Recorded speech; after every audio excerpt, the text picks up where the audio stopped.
Fala rapaziada, saudações vascaínas, vamos que vamos para mais um vídeo super agitado e cheio de informações para você, torcedor vascaíno. Que tarde foi essa dentro do Vasco? A gente vai falar sobre reforços, contratações, confirmado que o Vasco vai trazer mais reforços para esta temporada.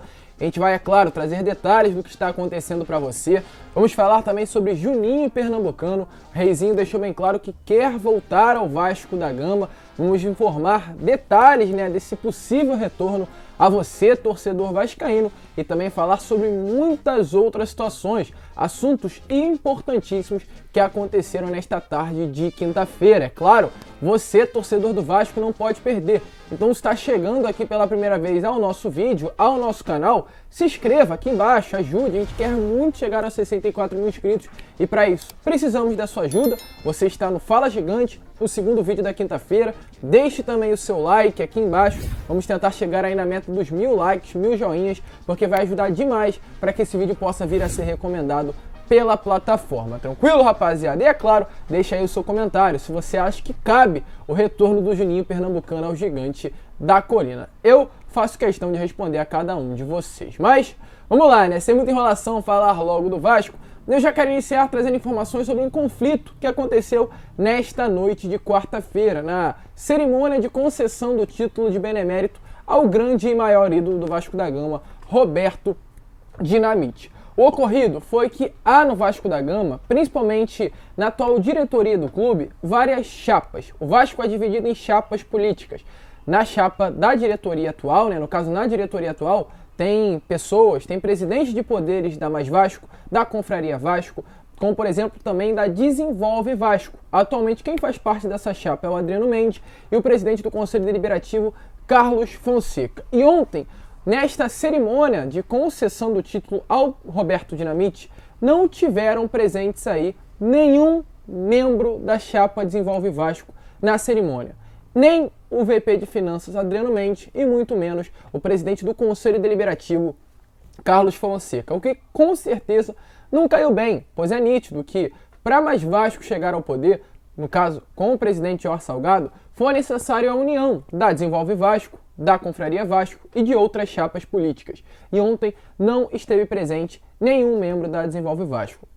O Papo na Colina, uma página do Vasco, ao saber dessa situação, tentou entrar em contato com membros da Desenvolve Vasco para saber se houve alguma coisa. Até o momento deste vídeo não houve contato algum, mas parece que depois dessa ausência o clima de fato não será o mesmo, não será um clima ameno de como era, de pacificação política, pelo menos por parte das chapas que atualmente comandam os poderes de dentro do clube. Ainda não aconteceu nenhum tipo de racha entre a Mais Vasco e a Desenvolve Vasco, mas com certeza nos próximos dias os bastidores estarão esquentando, se tratando dessa política do clube. Uma situação bastante complicada, mas com certeza você, torcedor do Vasco, que acompanha o dia a dia do nosso clube, já está mais que acostumado com essa política do Gigante da Colina. Mas vamos lá, rapaziada? Agora sim, vamos ao que interessa, que é falar sobre Vasco, sobre futebol, sobre Juninho Pernambucano.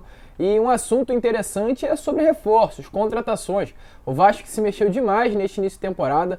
Inclusive, o GE trouxe o ranking de todas as contratações realizadas neste ano de 2022 pelos 20 clubes da Série A, além do Grêmio, do Cruzeiro e do Botafogo, ou seja, de 23 clubes do Campeonato Brasileiro, e foi confirmado que o Vasco foi o segundo time que mais contratou, estando apenas atrás do Juventude e ao lado do Cruzeiro, com 21 reforços que chegaram para o seu elenco. Desses reforços, ocorreram aí 6 contratações após o término do Campeonato Carioca. No caso dos atacantes Lucas Oliveira, Zé Vitor e também Eric, 3 apostas oriundas dos campeonatos estaduais, o lateral direito Gabriel Dias, o zagueiro Danilo Boza e também o atacante Carlos Palácios, jogadores aí que vêm com status para tentar mudar o atual elenco do Vasco, que infelizmente não vem tendo boas atuações dentro de campo.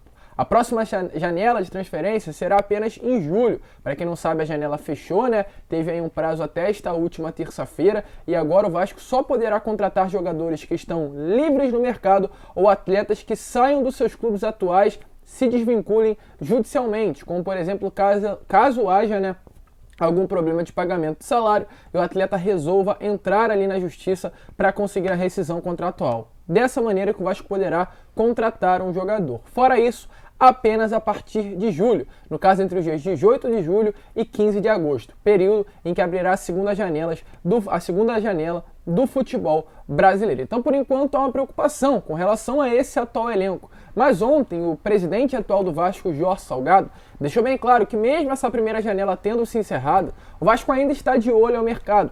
A gente trouxe, né, informações no vídeo pela parte da manhã de trechos já dessa entrevista coletiva, onde Salgado foi muito mal em falar do Zé Ricardo, deixando bem claro o apoio que tem que dar sim o atual treinador do Vasco, tem que comprar o barulho, já que eles acham que está certo, tem que vir a mídia e tentar apoiar o Zé Ricardo, mas falar que ele está fazendo um bom trabalho, tentar justificar os erros, ficou bastante complicado. Se você ainda não deu uma olhada, corre lá no nosso vídeo pela parte da manhã.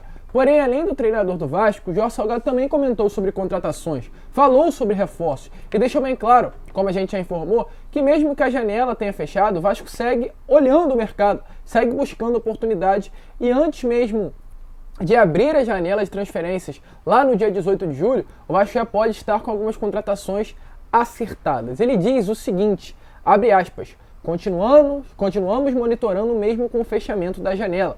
Se aparecer alguma oportunidade, vai para outra janela, mas já com a negociação definida. Ele, no caso o atleta, fica eventualmente onde está, mas definimos a contratação e ele se apresenta na janela seguinte. Como, por exemplo, pode acontecer com Benjamin Rohaiser, atacante argentino, o Fabrício Anguilhéry, o lateral também argentino do River Plate, os dois atuam no mesmo clube, que atualmente pertence ao River, mas não ficarão já nesse ano, ou seja, estarão ali apenas esperando o término da janela, o término do seu contrato para fechar com outro clube. Eu já informei para vocês que há grande possibilidade do Vasco conseguir essa contratação, e o Jorge Salgado pode estar até usando este exemplo para praticamente deixar e esclarecer para o torcedor que pode vir reforços nesse nível, nessa qualidade, já para a próxima janela. Um ponto de influência bastante positivo é a empresa norte-americana 777 Partners, porque, para quem ainda não sabe, né, a expectativa é que no dia 30 de junho a empresa norte-americana já venha estar dentro do Vasco como a nova dona da SAF do clube. Então é uma expectativa muito grande que já na próxima janela, pois é esperado que assim que eles cheguem dentro do Vasco coloquem 120 milhões de investimento, o Vasco possa montar um elenco forte, instante. Assim que abrir a janela, num período de um mês, o Vasco contrate jogadores de um cacife maior, de um outro nível. E isso pode sim acontecer, já inclusive com a empresa norte-americana intermediando nessas próximas negociações, nesse período em que a janela está fechada e assim que ela abrir, o Vasco vai ter reforços bem apalavrados, somente esperando a assinatura e chegar na colina histórica. Mas é de fato esperar. O que importa é que o Vasco tem planejamento voltado para a segunda janela, confirmado ontem pelo Salgado, e que o Vasco está se mexendo, mesmo não podendo ainda contratar. Expectativa alta para essa janela do meio do ano e é de fato esperar o que vai acontecer. Agora, falar sobre Juninho Pernambucano, né? Porque hoje, pela parte da manhã, tivemos informações sobre o mesmo. Antes, só gostaria de trazer uma notícia importante, que é sobre um dos grandes ídolos, aliás, da história do Vasco, no caso, o Felipe Maestro. Hoje foi confirmado que ele não é mais um técnico do Bangu. Após um bom trabalho feito pelo gigante da Zona Oeste, o mesmo comunicou que Felipe não é mais o seu treinador, pois recebeu propostas de outros clubes devido ao bom trabalho que fez durante esse campeonato carioca. Um treinador que sempre teve personalidade na beirada de campo, gosta muito da posse de bola, sempre prefere jogar para frente do que para trás, joga de fato muito bonito, isso é uma prioridade para ele e ele escolheu, inclusive, no ano passado, numa competição, não jogar em casa, no caso na casa do Bangu, para atuar num outro estádio não pertencente ao seu clube devido a melhores condições de gramado, que evidencia que o Felipe é realmente um técnico moderno e que com certeza fará muito sucesso ainda no futebol brasileiro e agora terá uma ótima oportunidade em algum outro clube, pois recebeu várias ofertas. Vamos esperar e, é claro, como torcedor vascaíno, estarei sempre torcendo por ele. Outro treinador que pode pintar na colina é o Juninho Pernambucano. Pernambucano que foi diretor de futebol do Lyon durante grande período, há alguns anos inclusive, mas está de saída. Saiu do Lyon, não faz mais parte do clube francês e nessa semana, através do Facebook, um seguidor, no caso torcedor vascaíno, pediu a volta do Juninho Pernambucano ao Vasco como diretor de futebol. Inclusive, nesses últimos meses foi bastante comentado sobre isso. E o Juninho, surpreendentemente, respondeu de forma positiva, não negando uma volta. Tá aparecendo aí pra vocês o Fabiano Guerra colocando o seguinte: Juninho, volte para o Vasco, por favor.